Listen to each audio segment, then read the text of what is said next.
입으로 들어가는 먹을 것은 이제 날마다 걷어서 먹도록 해주셨는데, 그것은 자, 요한복음 6장 35절 가보세요.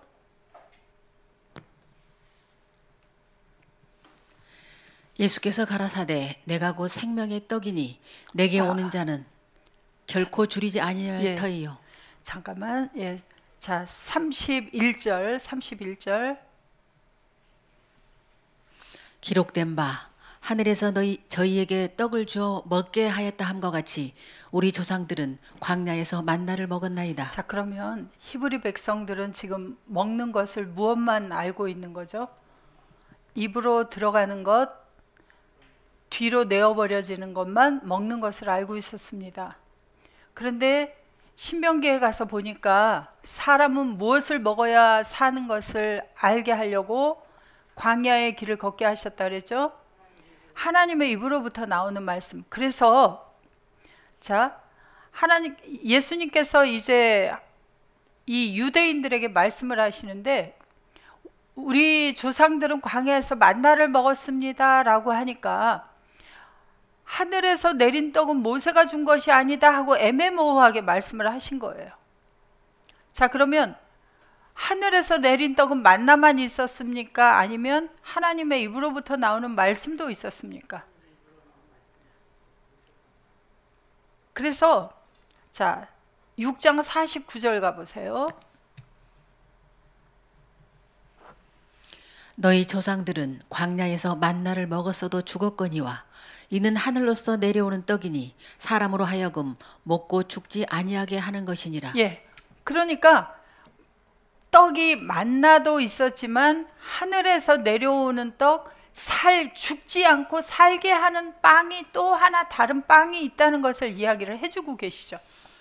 그래서 자, 광야에서 이스라엘 백성들은 입으로 들어가는 먹을 것이 없어서 하나님 앞에 불평하고 원망을 해서 만나를 내려주셨고, 고기를 먹고 싶다고 하자 메추라기를 보내주셨습니다. 그래서 40년을 지나오는 동안 매일 만나를 내려주셨어요. 안식일에만 내리지 않아서 안식일 전날 이틀치를 거두게 했죠. 그렇게 해서 만나를 주셨는데 가나안에 들어가니까 그 만나가 그쳐버리고 그 땅에 소산을 먹게 했다라고 이야기를 하고 있어요. 자, 그러면 우리는 이 광야의 교회에 들어와서 살아가고 있는 우리는 무엇을 먹어야 돼요? 자, 만나를 먹어야 사람이 삽니까? 만나는 먹어도 죽는 겁니까? 입으로 들어가는 만나는 먹어도 죽는 거예요. 그래서 우리가 아침에 먹은 것, 점심에 먹을 것, 저녁에 먹을 것, 이것은 만나와 같아요. 그래서 이것은 먹어도 사람들이 영원히 삽니까? 죽습니까? 자, 우리가 맛있는 것을 먹고 고기도 먹고 생선도 먹고 그러는데 나이가 먹어갈수록 몸은 점점 어떻게 됩니까?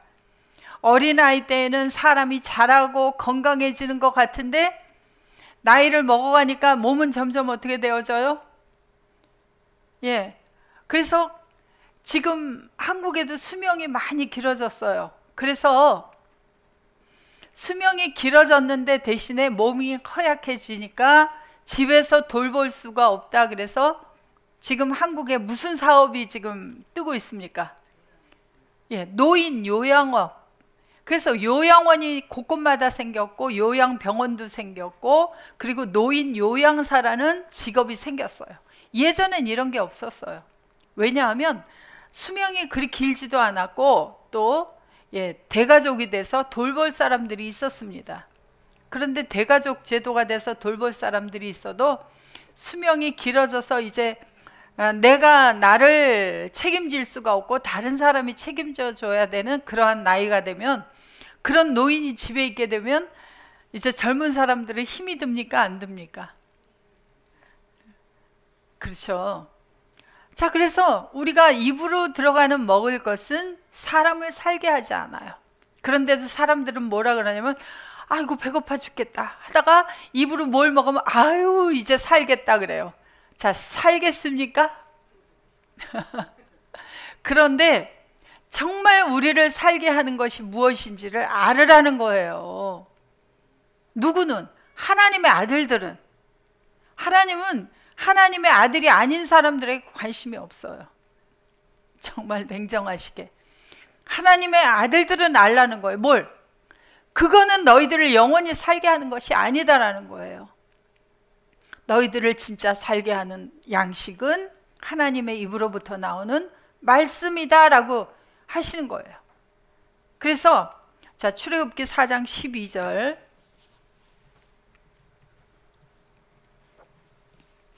이제 가라. 내가 내 입과 함께 있어서 할 말을 가르치리라. 모세가 가로되 주여 보낼 만한 자를 보내소서. 여호와께서 모세를 향하여 노를 바라시고 가라사대 레위 사람 내 형 아론이 있지 아니하뇨. 그의 말 사람을 내가 아노라. 그가 너를 만나러 나오나니 그가 너를 볼 때에 마음에 기뻐할 것이라. 너는 그에게 말하고 그 입에 말을 주라. 내가 내 입과 그의 입에 함께 있어서 너의 행할 일을 가르치리라. 예. 모세의 입에 여호와 하나님이 와 계셨어요. 그러면 이 입이 이제 누구가 주관하는 입이 된 거예요? 여호와가 주관하는 입이 된 거예요. 여호와께서 말하라고 하는 것을 하는 입이 되어진 거예요. 그럼 모세가 말을 하면은 누구의 말을 해요? 여호와 하나님이 말씀하시는 거죠. 그것을 보았더라면 광야에서 히브리 백성들은 무엇을 먹어야 해요? 모세의 입으로부터 나오는 여호와의 말씀을 받아들이고 그것을 먹고 사는 사람들이 되는 거예요. 그래서 모세가 히브리 백성들에게 애굽에서 인도해 내면서 뭐라 그랬어요? 어디로 들어가야 된다? 가나안으로 들어가야 된다. 그래서 가나안 앞에까지 왔고 가나안을 정탐하게 만들었어요. 가나안을 정탐했는데 12명의 정탐꾼이 갔다가 보고 돌아와서 10명은 뭐라 그랬죠? 아이고 우리가 애굽에 매장지가 없어서 여기까지 이끌어내가지고 우리를 죽게 합니까? 라고 했어요. 우리는 절대로 저들을 이길 수가 없습니다. 그런데 그들 중 2명은 여호수아와 갈렙은 누구의 입으로부터 나오는 말씀을 믿은 거예요? 모세를 통해서 나오는 여호와 하나님의 말씀을 듣고 그걸 믿은 거예요. 받아들인 거예요. 그래서 아닙니다. 하나님이 함께 하시면, 하나님이 주시고자 하면 그들은 우리의 밥이다 그랬어요. 밥이다. 그 사람들만이 가나안을 들어갈 수 있게 되어졌어요. 오늘날 광야에 계시는 우리들, 광야 교회에 나온 우리들은 자, 매일매일 먹는 이 세 끼로 사는 사람들이 아니에요. 이제 아침에 뭐 고기를 먹었건 빵을 먹었건 과일을 먹었건 상추를 먹었건 이런 것들은 다 우리를 살게 하는 것이 아니에요. 우리를 영원히 살게 하는 것은 하나님의 입으로부터 나오는 말씀이에요.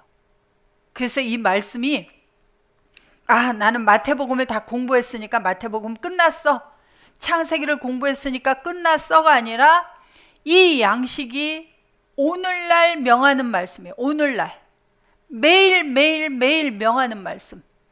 그래서 우리는 하루 세 끼 안 먹으면 배가 고파서 먹어야 되는 걸 알면서 그건 먹어요. 그런데 어찌해서 이 여호와 하나님의 입으로부터 나오는 말씀은 먹지 않아도 이 배고픈 걸 못 느끼고 하루 안 들어도 살아, 이틀 안 들어도 살아, 사흘 안 들어도 살아. 그렇게 안 먹다 보면 이제 안 먹어도 잘 사는구나 하고 안 먹기 시작하는 거예요. 그래서 뭐라는 거예요? 금식. 자, 그래서 주님이 제자들에게 가르쳤던 금식이 그거였죠. 신랑을 빼앗길 날이 오리니 그러면 너희가 금식한다 그랬어요. 뭘 못 먹으니까? 예수님의 입을 통해서 나오는 하나님의 말씀을 먹지 못하니까 금식한다라고 이야기를 하셨잖아요. 자, 모세를 통해서 여호와 하나님의 말씀을 증거하게 했어요. 그 말씀이 이스라엘 백성들을 살게 하는 양식이었어요. 자, 다시 요한복음 6장 32절. 예수께서 이르시되 내가 진실로 진실로 너희에게 이르노니 하늘에서 내린 떡은 모세가 준 것이 아니라 오직 내 아버지가 하늘에서 내린 참떡을 너희에게 주시나니. 예. 자, 광야에서 모세를 통해 주신 이 말씀, 양식은 모세가 준 것입니까? 아니면 하나님 아버지께서 모세를 통해서 주신 겁니까? 그래서 모세가 준 게 아니다라는 거예요.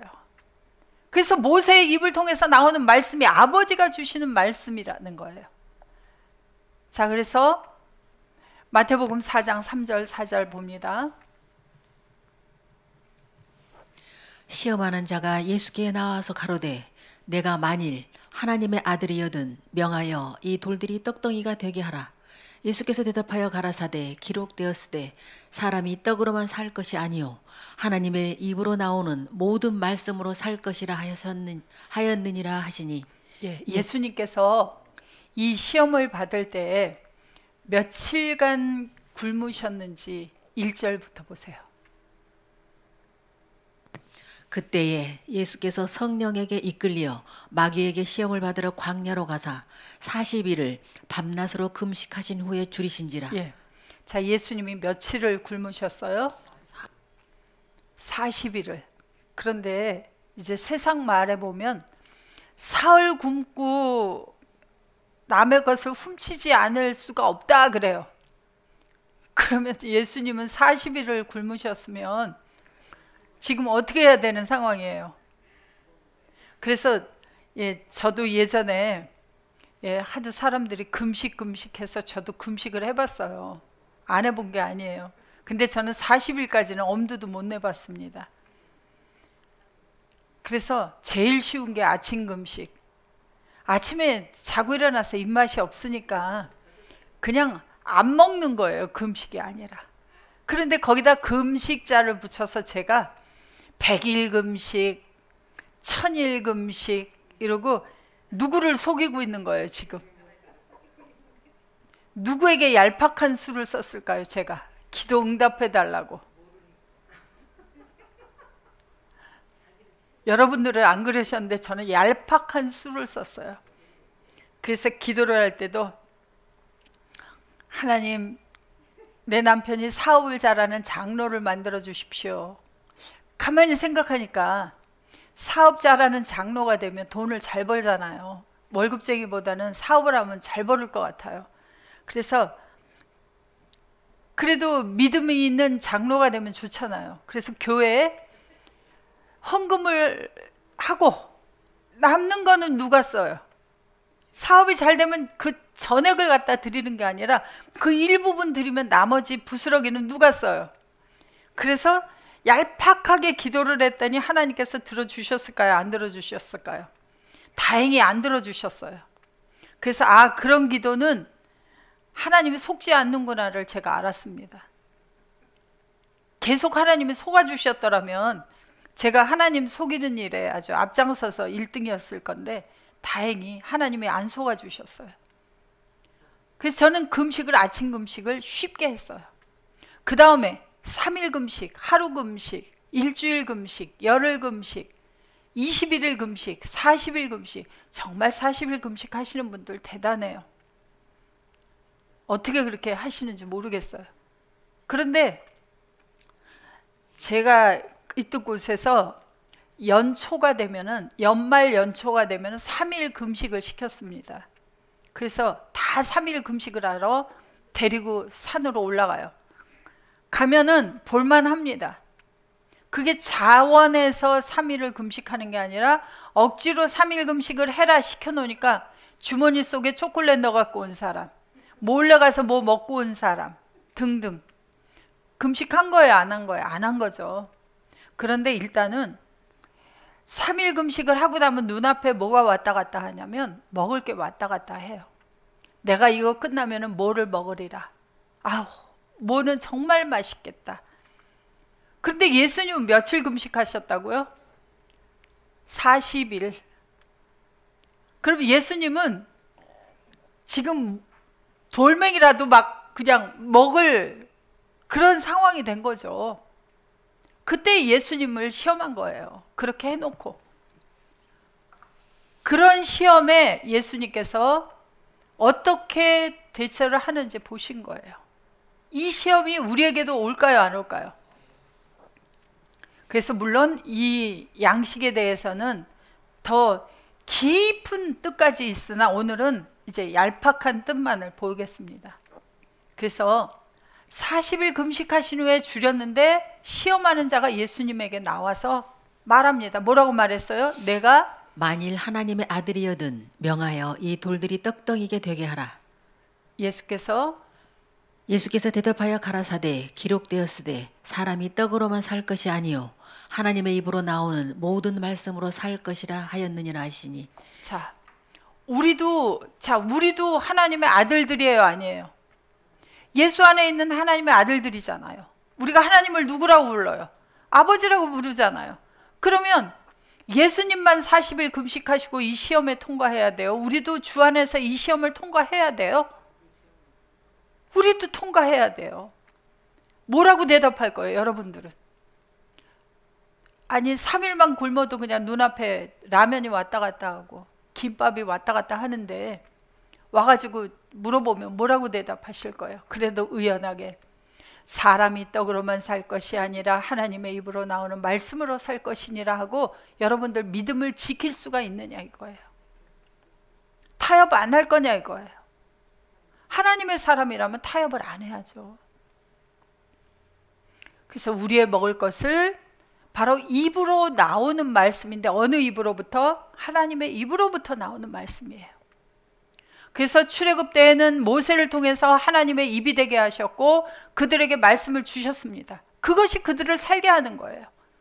하늘에서 내리는 만나가 입으로 들어가는 것이 그들을 살게 하는 것이 아니었습니다. 자, 요한복음 6장 32절.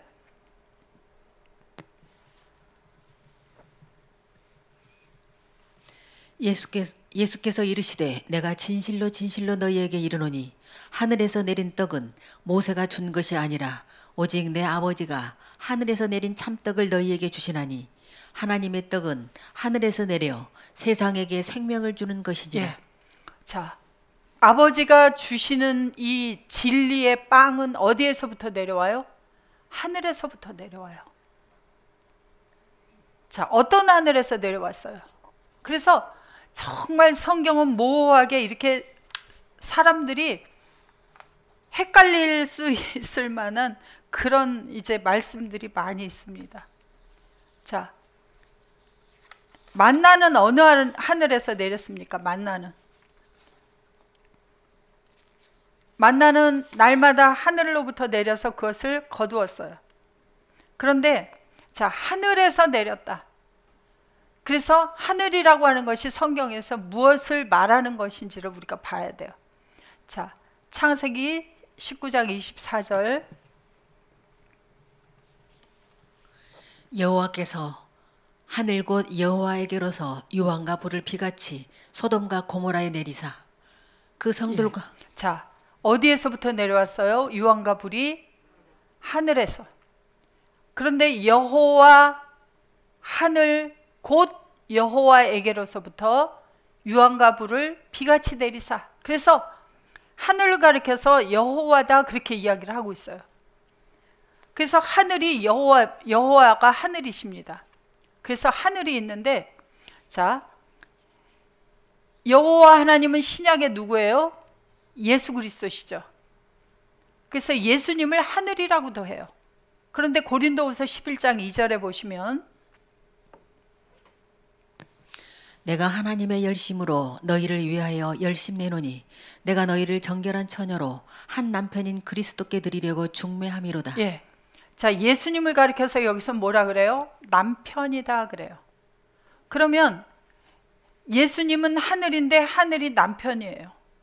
그래서 한국에서는 남편을 하늘이라고 그러죠. 여자를 땅이라 그러죠. 그래서 하늘같이 섬겨라 그렇게 이야기를 하고 있어요. 그래서 남편은 하늘이고 하늘은 예수님입니다.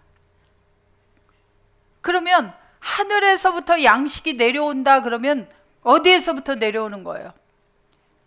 저 파란 하늘에서 내려오는 양식이에요. 남편인 예수님으로부터 나오는 말씀이 바로 내려온다. 말씀이 내려온다. 하늘에서 빵이 내려온다. 그렇게 말할 수 있습니까? 자, 하늘이라고 하는 상황, 하늘에서 그래서 소리가 나오는데 계시록 4장 1절에 보시면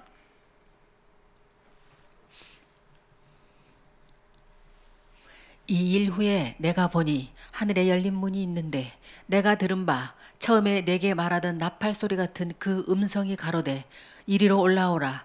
이후에 마땅히 될 일을 내가 내게 보이리라 하시더라. 예.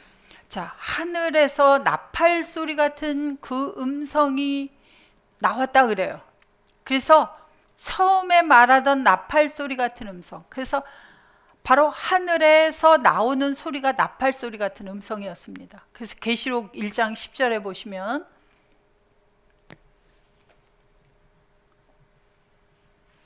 주의 날에 내가 성령에 감동하여 내 뒤에서 나는 나팔 소리 같은 큰 음성을 들으니 가로되 너 보는 것을 책에 써서 에베소, 서머나, 버가모, 두아디라, 사대, 빌라델비아, 라오디게아 7교회에 보내라 하시기로 몸을 돌이켜 나더러만한 음성을 알아보려고 하여 돌이킬 때에 7 금촛대를 보았는데 촛대 사이에 인자 같은 이가 발에 끌리는 옷을 입고 가슴에 금띠를 띠고. 자, 10절에 보니까 나팔 소리 같은 큰 음성이 들렸는데 몸을 돌이켜서 그 음성이 어디에서 나오는가 하고 12절에 몸을 돌이켰더니 13절에 보니까 어떤 모습이 보였어요? 인자가 누구예요? 바로 예수님과 같은 분이 계셨다라고 이야기를 하고 있어요. 그래서 예수님의 모습이, 부활한 예수님의 모습이 바로 등장을 하게 되어지고 그 소리가, 예수님의 소리가 무슨 소리예요? 나팔 소리다, 그렇게 이야기를 하고 있습니다. 그래서 하늘에서 나오는 계시록 4장 1절의 소리가 무슨 소리였어요? 나팔 소리. 자, 계시록 14장 2절에도 가보겠습니다. 내가 하늘에서 나는 소리를 들으니 많은 물소리도 같고 큰 뇌성도 같은데 내게 들리는 소리는 검은 고 타는 자들의 그 검은 고 타는 것 같더라. 예, 하늘에서 나는 소리를 들으니까 무슨 소리예요? 많은 물소리. 그러니까 작은 물소리가 아니라 많은 물. 그래서 큰 물. 소리도 같고 뇌성도 같은데. 그래서 자, 나팔 소리 같고 뇌성과 같고 이런 표현들이 나옵니다. 그런데 그 소리가 검은 고 타는 자들의 검은 고 타는 소리 같다 그래요. 자, 보세요. 뇌성이 어떻게 검은 고 타는 소리와 같겠습니까? 세상에 검은 고 타는 소리는 어떻게 들려요? 띵, 띠딩, 띵 이러죠. 그런데 뇌성은 어떻게 쳐요? 우르릉 꽝꽝 치잖아요. 달라요. 그런데 왜 검은 고 타는 자들의 소리와 같다 그래요? 우리가 듣기 좋은 소리는 무슨 소리라 그래요? 아이들이 노는 소리, 웃는 소리, 이런 소리는 큰 소리로 웃고 떠들어도 무슨 소리 같다 그래요? 가락 소리 같다 그래요. 듣기 싫은 소리는요. 그래서 아주 우리 귀에 좋은 소리로 들린다는 거예요. 많은 물소리 같고 큰 뇌성도 같은데 아주 우리 귀에 듣기에 좋은 검은 고 타는 소리와 같다. 그렇게 이야기를 하고 있습니다. 자, 계시록 19장 1절에 보세요. 이 일 후에 내가 들으니 하늘에 허다한 물 위에 큰 음성 같은 것이 있어 가로되 할렐루야 구원과 영광과 능력이 우리 하나님께 있도다. 자, 하늘에 허다한 물 위에 무슨 소리?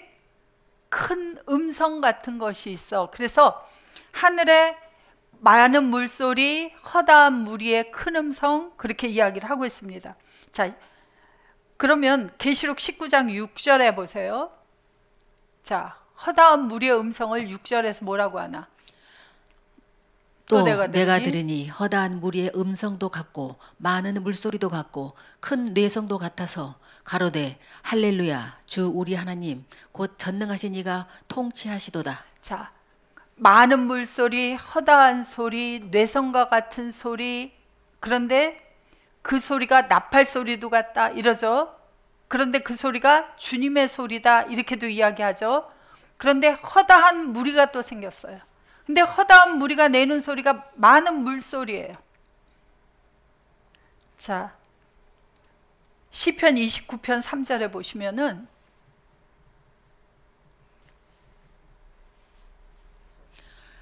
여호와의 소리가 물 위에 있도다. 영광의 하나님이 뇌성을 바라시니 여호와는 많은 물 위에 계시도다. 그래서 여호와께서는 많은 물 위에 있어서 많은 물들이 소리를 내는데 여호와의 소리와 같은 소리를 낸다 그래요. 그래서 성경에서는 많은 물을 가리켜서 그냥 이렇게 졸졸졸 흐르는 물이 아니라 어떤 사람들을 가리켜서 많은 물들이다 그렇게 이야기를 하고 있어요. 자, 계시록 17장 15절.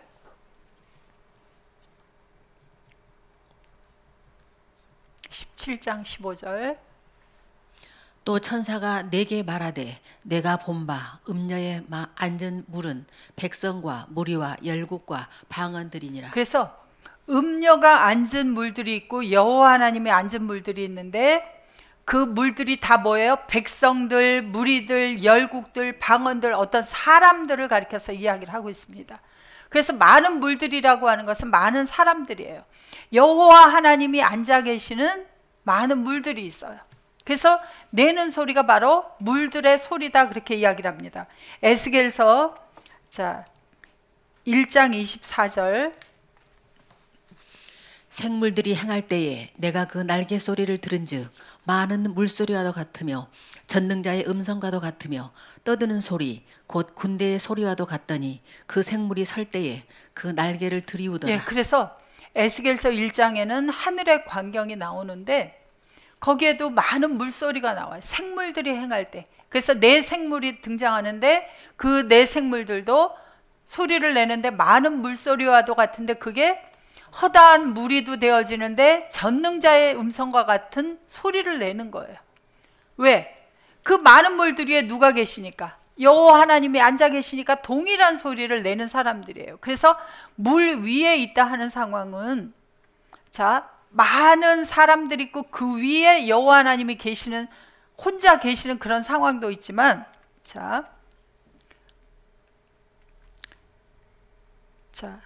우리는 누구 안에 있어요? 예수 그리스도 안에 있죠. 그런데 우리를 가리켜서 반석 위에 있다고도 얘기해요.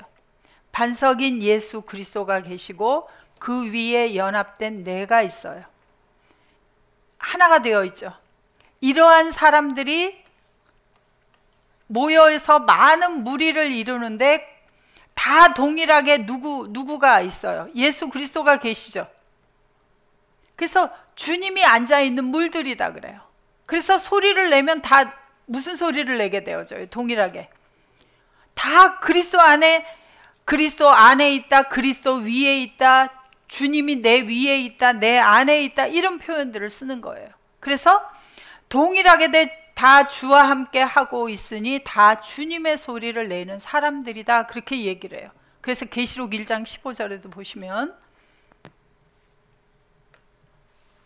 그의 발은 풀무에 단련한 빛난 주석 같고 그의 음성은 많은 물소리와 같으며. 그래서 주님의 음성은 많은 물소리와 같기도 하고 나팔 소리와 같기도 하고 뇌성과도 같은데 그 소리가 이제 어디에서부터 나와요?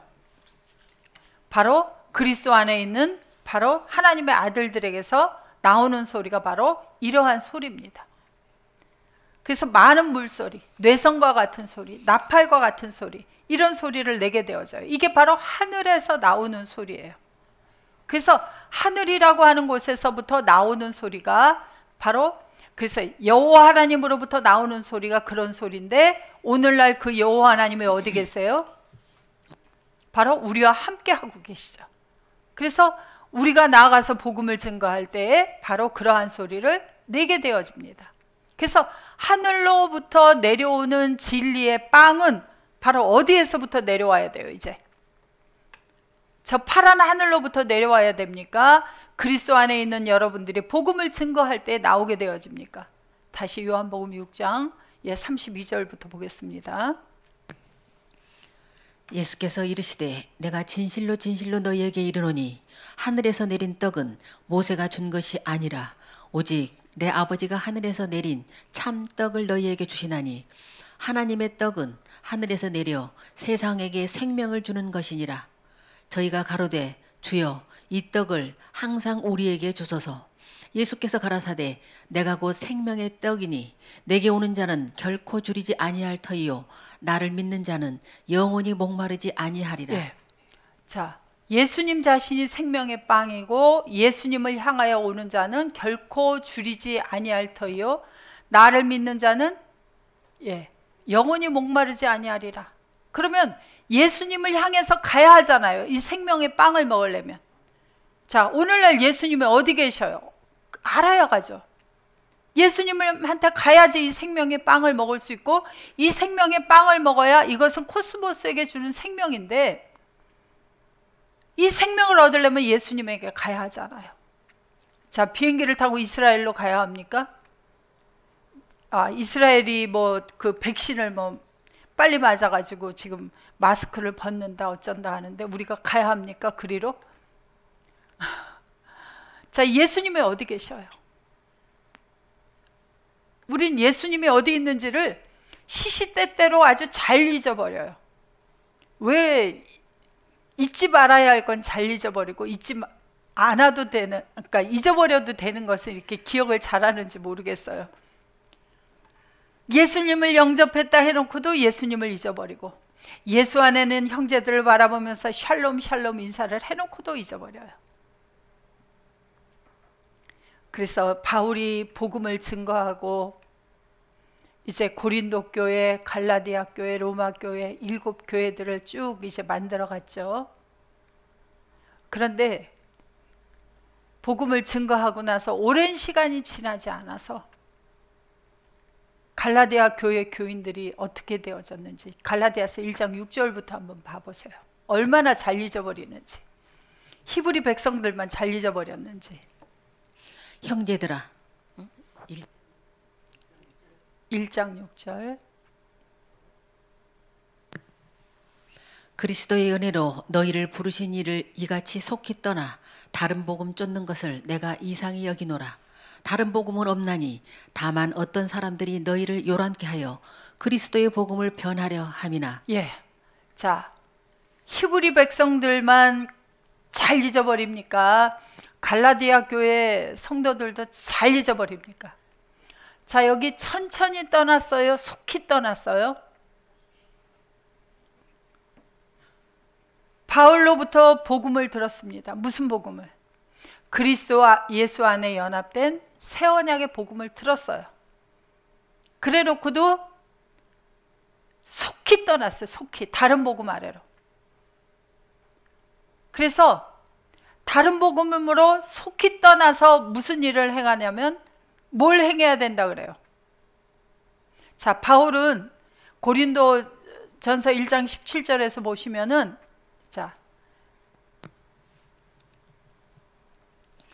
그리스도께서 나를 보내심은 바티조를 주게 하려 하심이 아니요 오직 복음을 전케 하려 하심이니 말의 지혜로 하지 아니함은 그리스도의 십자가가 헛되지 않게 하려 함이라. 그래서 당시에는 세례 요한을 통해서 세례를 받아야 된다. 그 이전에는 어떻게 했어요? 그 이전에는 할례를 행해야 된다.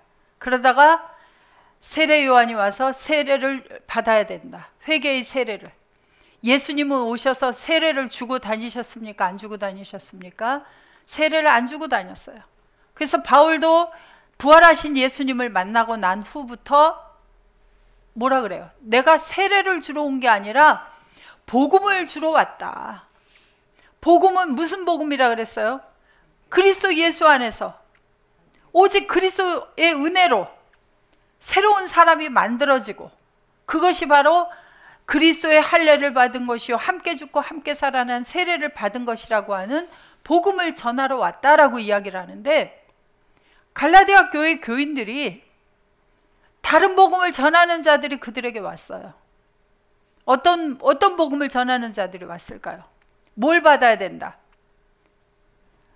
기도도 해야 된다, 세례도 받아야 된다 등등 전하는, 다시 율법 아래로 돌아가게 하는 바로 그러한 자들이 또 등장을 한 거예요. 누가 보이지 않자, 바울이 보이지 않자. 그래서 속히 떠나는 거예요. 바울은 갈라디아서에서 그리스도 안에서 아브라함의 복이 너희들에게 성취되게 한다. 그리스도 안에서 하나님의 아들 되는 것이 복이다라고 이야기를 다시 해주고 있는 거예요. 그래서 속히 떠나요. 자, 우리는 예수를 영접했어요. 은혜로, 믿음으로 우리가 하나님의 아들이 됐어요. 그런데 그 예수가 어디 있는지를 속히 잊어버려요.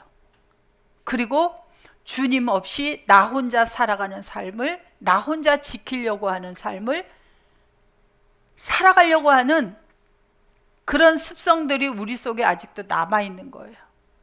그런데 그럴 때 우리에게 다른 복음을 전하는 자가 와서 우리에게 미혹을 할 때 우리는 어떻게 될까요? 주님이 붙들어 주지 않으면. 그래서 우리는 말씀을 분별할 수 있어야 돼요. 이 말이 과연 하나님의 말씀과 맞는지 안 맞는지를. 그래서 바울을 통해서 복음을 열어주셨던 것처럼 저는 이곳에 와서 먼저 복음을 열어받은 사랑하는 복음의 아버지로부터 말씀을 열어받았고, 그리고 또 그 말씀을 그대로 여러분들과 함께 나누고 있는 겁니다. 자, 우리는 세례를 주지 않아요. 그래서 어떤 세례를 줘요? 그리스도와 함께 죽고 그리스도와 함께 살아난 그리스도의 세례. 그리스도 안에서 온 몸을, 육적 몸을 벗어버리는 그리스도의 할례를 전하고 있습니다. 그리고 어떤 기도를? 하늘들 안에 계신 아버지 앞에 주님과 함께 사는 기도를 우리가 드리고 있어요. 그런데 다른 복음을 증거하는 자들이 생긴단 말이에요. 자, 광야에서도 이제 히브리 백성들이 나왔을 때 광야에서도 모세를 통해서 하나님의 입으로부터 나오는 말씀을 주는 말씀이 있었는가 하면 다른 복음이 당시에도 있었다고 했죠. 자, 그래서 다시 하나님의 입으로부터 나오는 말씀이 무엇인지를 우리가 찾아보도록 하겠습니다. 마태복음 13장 1절부터 봅니다. 그날에 예수께서 집에서 나가사 바닷가에 앉으심에 큰 무리가 그에게로 모여들거늘 예수께서 배에 올라가 앉으시고 온 무리는 해변에 섰더니 예수께서 비유로 여러 가지를 저희에게 말씀하여 가라사대 씨를 뿌리는 자가 뿌리러 나가서 뿌릴새 더러는 길가에 떨어짐에 새들이 와서 먹어버렸고 더러는 흙이 얕은 돌밭에 떨어짐에 흙이 깊지 아니하므로 곧 싹이 나오나 해가 돋은 후에 타져서 뿌리가 없으므로 말랐고 더러는 가시떨기 위에 떨어짐에 가시가 자라서 기운을 막았고 더러는 좋은 땅에 떨어짐에 혹 100배 혹 60배 혹 30배의 결실을 하였느니라. 귀 있는 자는 들으라 하시니라. 자, 그래서 예수님께서 지금 뭘 하고 계세요? 씨 뿌리는 비유를 말씀하고 계세요. 자, 우리는 지금 양식이 입으로 들어가는 것도 양식이고 입에서 나오는 것도 양식이라고 그랬어요. 그러면 먼저 이 씨 뿌리는 비유도 중요하지만 예수님의 입으로부터 무엇이 나오고 있는 거예요? 하나님의 자녀들이 먹어야 될 말씀이 나오고 있는 거예요. 그래서 말씀을 하시는데 씨 뿌리는 비유를 말씀해 주셨습니다. 자, 예수님이 말씀을 하시는데 이 말씀이 나오는데 어디로 들어가는지 보세요. 자, 세 가지 밭의 비유를 말씀하셨습니다. 자, 18절부터 보세요. 18절. 그런즉 씨 뿌리는 비유를 들으라. 아무나 천국 말씀을 듣고 깨닫지 못할 때는 악한 자가 와서 그 마음에 뿌리운 것을 빼앗나니 이는 곧 길가에 뿌리운 자, 자야. 예수님께서 씨 뿌리는 비유를 들으라 하면서 뭐라 그랬어요? 천국 말씀을 듣고, 그러니까 씨를 뿌리는데 어디에다 천국 말씀으로 씨를 뿌리는 거예요. 자, 마가복음 4장 14절.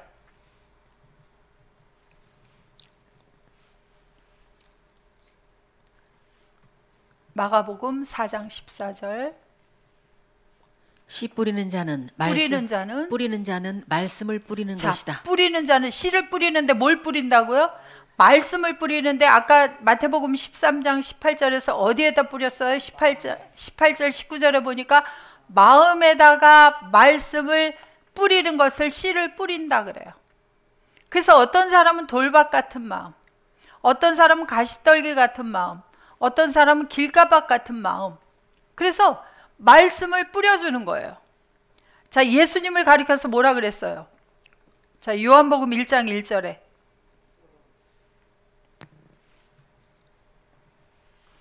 태초에 말씀이 계시니라. 이 말씀이 하나님과 함께 계셨으니 이 말씀은 곧 하나님이시니라. 자, 말씀은 곧 누구다? 하나님이시니라. 말씀이 누구예요? 바로 하나님이시고 예수님이시고. 그래서 말씀을 뿌린다는 것은 무엇을 뿌려주는 거예요? 예수님을 뿌려주는 것이고 하나님을 뿌려주는 거예요. 마음에다가. 그래서 광야에 나온 히브리 백성들이 모세를 통해서 말씀을 들으면 그 말씀이 마음으로 들어가고 그 말씀은 곧 누구가 들어가는 거예요? 바로 여호와 하나님의 존재가 그들에게 전달되어지는 거예요. 오늘날 말씀을 듣는다는 것은 무엇을 받아들이는 거예요? 예수님의 존재를 받아들이는 거예요. 그런데 말씀이 한 종류가 아니고 두 종류가 있어요. 마태복음 13장 37절부터 보세요.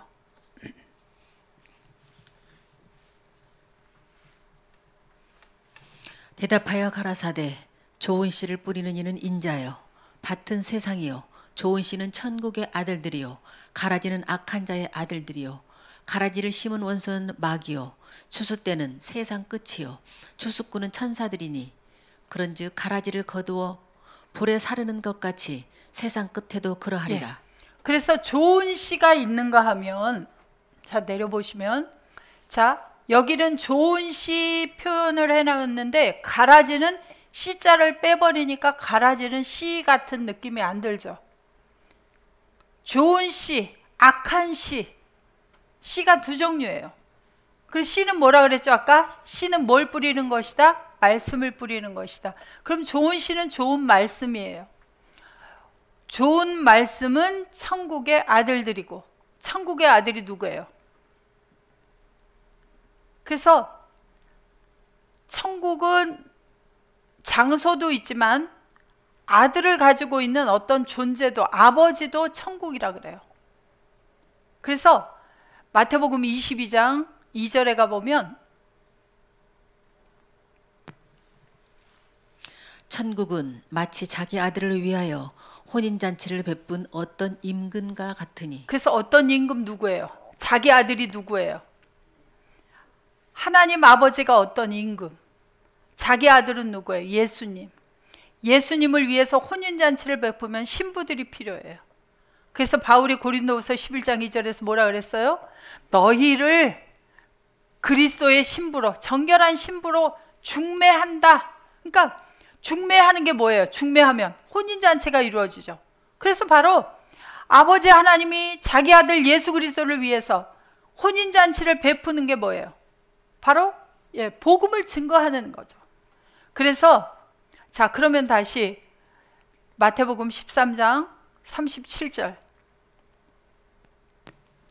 자 좋은 씨는 자 천국의 아들이 천국이 뭐예요? 마태복음 22장 2절에서 보니까 어떤 임금 누구? 아버지 하나님의 아들. 그래서 바로 아버지 하나님의 아들 예수 그리스도를 좋은 씨다 그래요. 그래서 좋은 씨를 뿌리는 것은 예수님을 마음에다 뿌려주는 거예요. 그런데 악한 씨도 있어요. 악한 씨. 악한 씨는 누가 뿌려요? 원수 마귀가 뿌리는데 악한 자, 바로 마귀의 아들들을 뿌리는 것을 바로 악한 씨를 뿌린다 그래요. 악한 씨도 어디에다 뿌려요? 마음에다 뿌리는 거예요. 자, 마태복음 13장 24절. 예수께서 그들 앞에 또 비유를 베풀어 가라사대 천국은 좋은 씨를 제 밭에 뿌린 사람과 같으니 사람들이 잘 때에 그 원수가 와서 곡식 가운데 가라지를 덧뿌리고 갔더니. 어떨 때 뿌려요 가라지를? 가라지 악한 씨 마귀 자식들을 잘 때에 뿌려요. 잘 때. 어디에다가? 마음에다가. 그래서 자, 우리 주님은 주무시는 분이십니까? 안 주무시는 분이십니까? 하나님의 자녀들을 자게 만들어요? 안 자게 만들어요? 근데 잘 때가 있어요. 자, 로마서 13장 11절부터 보세요. 잘 때가 나와요.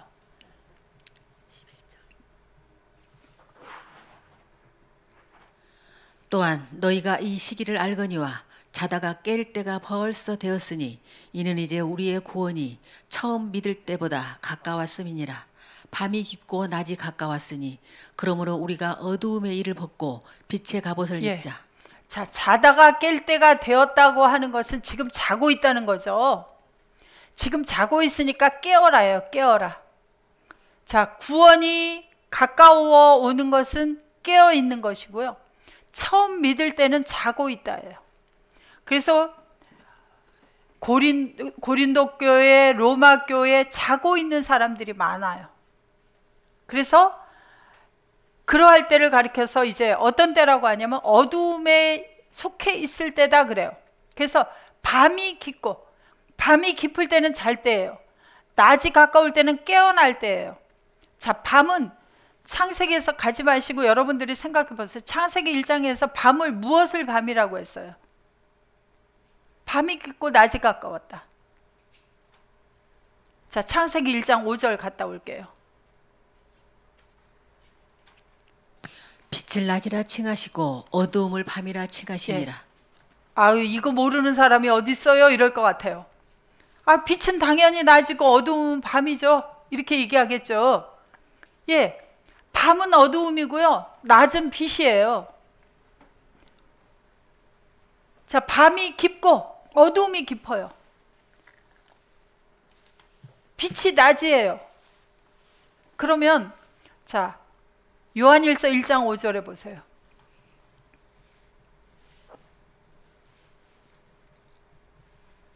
우리가 저에게서 듣고 너희에게 전하는 소식이 이것이니 곧 하나님은 빛이시라. 하나님은 빛이시니라. 빛을 뭐라 그랬어요? 창세기 1장 5절에서 낮이다 그랬죠. 그럼 하나님은 낮이시니라. 되죠? 그러면 자, 낮이 가까웠으니는 뭐가 가까운 거예요? 하나님이 가까웠으니. 하나님이 멀면 어둠이죠.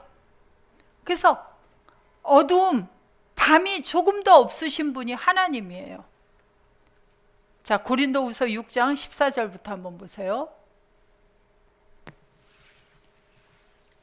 너희는 믿지 않는 자와 멍해를 같이 하지 말라. 의와 불법이 어찌 함께하며 빛과 어둠이 어찌 사귀며 그리스도와 벨리알이 어찌 조화되며 믿는 자와 믿지 않는 자가 어찌 상관하며. 자, 거기까지만 먼저 볼게요. 자, 빛과 어두움이 나오는데 여기서 그리스도와 벨리알을 이야기하고 있어요. 자, 예수님도 빛이세요. 그래서 요한복음 12장 46절에서 내가 코스모스의 빛으로 왔다 그래요. 그러면 예수님이 빛이시면 예수님도 낮이시죠. 빛을 낮이라고 했으니까. 그런데 벨리알은 바로 마귀의 대명사라고 보시면 돼요. 어두움이에요. 그러면 마귀는 어두움이죠. 믿는 자들은 그러면 예수 그리스도 안에서 믿는 자는 빛이죠. 예수 그리스도 안에서 믿지 않는 자는 어두움이죠.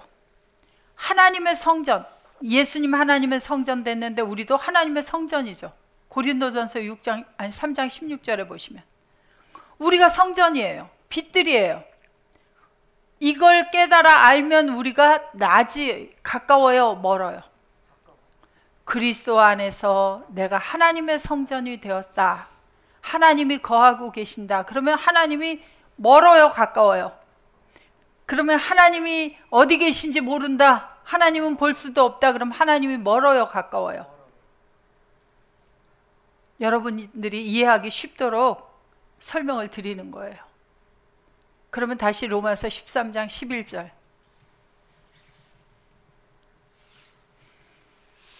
또한 너희가 이 시기를 알거니와 자다가 깰 때가 벌써 되었으니 이는 이제 우리의 구원이 처음 믿을 때보다 가까웠음이니라. 밤이 깊고 낮이 가까웠으니 그러므로 우리가 어두움의 일을 벗고 빛의 갑옷을 입자. 자, 밤이 깊고 낮이 가까웠다. 이제 이해가 되세요? 낮이신 분, 빛이신 분, 아버지 하나님과 예수 그리스도가 가까웠다. 어떻게 가까워요? 그리스도 예수 안에서 아버지 하나님이 함께 하고 있으니 빛이신 분, 낮이신 분이 나와 한 존재가 되어 있으니 가깝다. 이것이 바로 깰 때가 된 것이고, 내가 하나님이 어디 계신지 그리스도가 어디 있는지 모른다. 멀어요. 그때는 빛이 없으니 어둡다. 그래서 그때가 잘 때다. 그렇게 이야기를 하고 있습니다. 그래서 자 14절 하나만 더 읽고,